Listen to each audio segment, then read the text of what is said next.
Berikut penjelasan alur hukum acara pidana berdasarkan Undang-Undang Nomor 20 Tahun 2025 tentang pembaru dengan jelas. Yang pertama, adanya laporan atau pengaduan. Proses hukum acara pidana dimulai dari adanya laporan atau pengaduan, di mana masyarakat boleh menyampaikan kepada penyidik atau kepada pihak kepolisian. Dan kemudian laporan dapat diajukan oleh masyarakat yang mengetahui adanya tindak pidana. Dan kemudian ini bisa dikatakan dengan delik biasa. Sedangkan pengaduan dapat diajukan oleh pihak yang dirugikan atau dalam dana tertentu, atau bisa dikatakan dengan delik aduan. Selanjutnya, penyelidikan. Penyelidikan merupakan tahap awal yang dilakukan oleh penyelidik untuk memastikan apakah suatu peristiwa yang dilaporkan benar merupakan tindak pidana atau bukan. Pada tahap ini, aparat akan mengumpulkan informasi awal, melakukan observasi, dan klarifikasi. KUHP baru menekankan transparansi dan akuntabilitas dalam penyelidikan, termasuk penggunaan teknologi seperti rekaman digital sebagai bagian dari pengumpulan informasi awal. Ketika ada penyidikan, tahap proses hukum ini dilakukan oleh penyidik setelah ditemukan adanya dugaan tindak pidana. Tahap ini bertujuan untuk mengumpulkan dan menyusun alat bukti guna menemukan serta menentukan seseorang sebagai tersangka. Dalam proses ini, penyidik memiliki wewenang melakukan berbagai tindakan hukum, mulai dari pemeriksaan saksi, penggeledahan, penyitaan, penahanan, serta wewenang baru seperti penyadapan dan pemblokiran aset. Seluruh tindakan ini dilakukan dengan pengawasan ketat agar tetap menghormati dan menjaga hak asasi manusia. Selanjutnya, penetapan tersangka. Penetapan seseorang sebagai tersangka dilakukan oleh penyidik ketika mereka sudah memiliki setidaknya 2 bukti yang sah dan kuat yang menunjukkan bahwa orang tersebut terlibat dalam tindak pidana. Dalam KUHP baru, proses ini jadi lebih jelas dan bisa diperiksa lagi melalui mekanisme pra-peradilan agar tidak ada tindakan tidak adil. Tujuan dari hal ini adalah memberikan perlindungan hukum yang lebih baik bagi seseorang yang telah ditetapkan sebagai tersangka. Selanjutnya, alternatif penyelesaian sebelum penuntutan. KUHP baru memperkenalkan mekanisme alternatif penyelesaian perkara sebelum masuk ke tahap penuntutan, seperti restoratif justice, yaitu penyelesaian dengan pendekatan pemilihan. Labor gunning, yaitu pengakuan bersalah untuk mendapatkan keringanan hukuman dan penundaan penuntutan dengan syarat tertentu.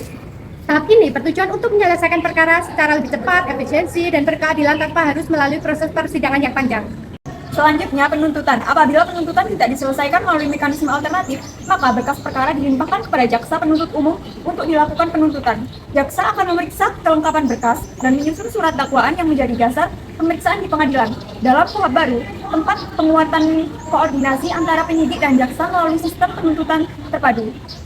Tahap persidangan dilakukan di ruang pengadilan dengan serangkaian proses seperti pembacaan dakwaan, pengajuan eksepsi, pemeriksaan saksi dan alat bukti, tuntutan jaksa, serta pembelaan dari terdakwa. 15 tahapan persidangan KUHP baru. Pertama, pembukaan sidang. Kedua, pembacaan dakwaan. Ketiga, perdamaian PRJ. Keempat, guilty plea. Kelima, eksepsi.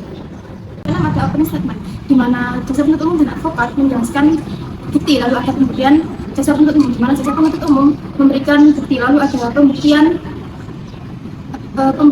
terdakwa, di mana terdakwa memberikan keterangan di akhir, lalu ada rebuttal, yaitu jaksa penuntut umum menjelaskan, jaksa penuntut umum menyanggah seluruh pembuktian dari advokat. Lalu yang terakhir ada closing argument, di mana itu rangkuman dari seluruh pembuktian secara lisan. Tahapan selanjutnya yaitu ke-11, tuntutan atau requestoid. Jaksa penuntut umum mengajukan tuntutan pidananya. Tahapan ke-12, pembelaan atau peloid. Advokat atau terdakwa mendapatkan giliran terakhir mengajukan pembelaannya. Tahapan ke-13, pemeriksaan ditutup. Majelis hakim menutup proses persidangannya.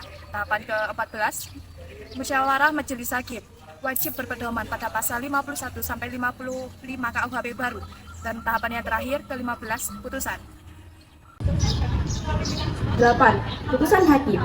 Setelah seluruh proses persidangan selesai, hakim akan menjatuhkan putusan berdasarkan fakta dan alat bukti yang terungkap di persidangan. Putusan dapat berupa pidana, bebas, ataupun lepas dari tuntutan hukum. 9. Upaya hukum. Jadi, bagi pihak yang merasa tidak puas terhadap putusan pengadilan, dapat mengajukan banding ke pengadilan tinggi, kasasi ke Mahkamah Agung, dan peninjauan kembali dalam kondisi tertentu. Ada eksekusi putusan. Tahap akhir pada proses peradilan pidana adalah eksekusi putusan, yaitu pelaksanaan putusan hakim yang telah memperoleh kekuatan hukum tetap atau yang disebut inkrah.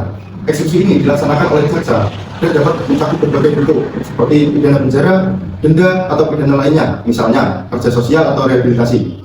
Pada kitab undang-undang hukum acara pidana yang baru juga memperkenalkan penerapan pidana alternatif. Pidana ini lebih berorientasi pada pemulihan korban serta reintegrasi pelaku ke dalam masyarakat sebagai upaya restoratif justice.